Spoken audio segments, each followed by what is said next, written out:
శిలగా వెలసావే మా దేవుడవైనావే.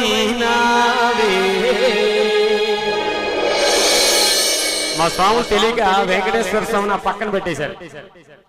మనం ఈ పాటతో స్వామి గంతులు వేసుకుంటే ఇక్కడికి వచ్చే తిరుమల తిరుపతిలో తిరుమల తిరుపతిలో